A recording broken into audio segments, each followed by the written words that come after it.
È scesa solo nel primo pomeriggio l'acqua del Bacchiglione che ha tenuto con il fiato sospeso la città di Padova e la provincia, nella zona ovest, in particolare a Cervarese Santa Croce, Veggiano e la zona di Tencarola e Selvazzano. Il nostro viaggio attraverso il maltempo a Padova inizia passando per il Bassanello, i cui ponti sono stati chiusi al traffico nel primo pomeriggio per qualche ora, il tempo necessario per un'ispezione statica sulla tenuta dei piloni e per la rimozione del materiale che la piena ha ammassato sotto i ponti. È proseguito quindi attraverso la zona della Paltana, dove sono state sfollate 50 famiglie e dove i cittadini si sono organizzati assieme ai volontari della Protezione Civile per sistemare sacchi di sabbia sull'argine del fiume.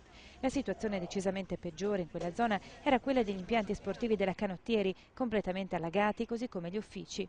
Molti scuri decisamente sconfortati, quelli dei responsabili della Canottieri, così come quello dell'assessore allo sport e del CONI della città. Proseguendo lungo l'argine, fianco a fianco delle acque del Bacchiglione, la nostra truppa è arrivata fino al ponte di Tencarola, chiuso al traffico dalla notte e riaperto solo nel primo pomeriggio. Qui l'acqua in tarda mattinata ha raggiunto il livello del ponte e il sindaco del comune in mattinata aveva ordinato la chiusura di tutte le scuole, vista anche la chiusura al traffico del ponte di Selvazzano, sempre per la stessa situazione. La nostra truppa riparte quindi alla volta di Saccolongo e Cervarese Santa Croce, dove ci dicono che la situazione è peggiore, dove il Bacchiglione è tracimato e allagato campi e molte case.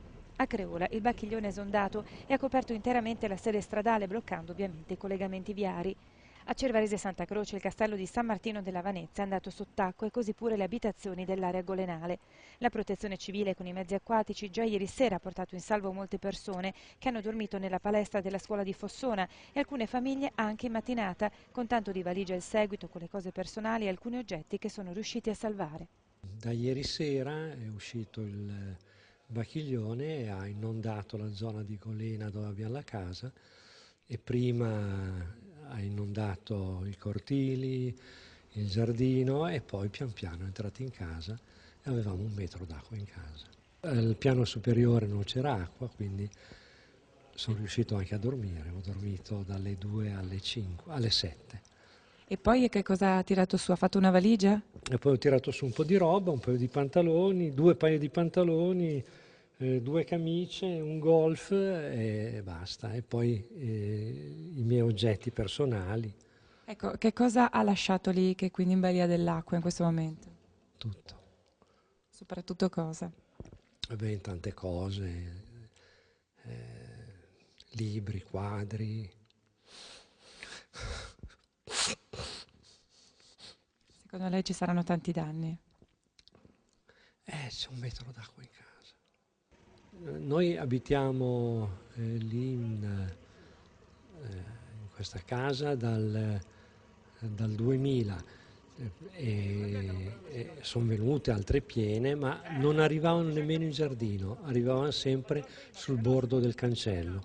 Invece questa volta mai visto una cosa simile. Secondo lei è troppa acqua oppure gli argini proprio che ormai non reggono più? No, ma non penso nemmeno sia questione né di troppa acqua né degli argini, è il caldo.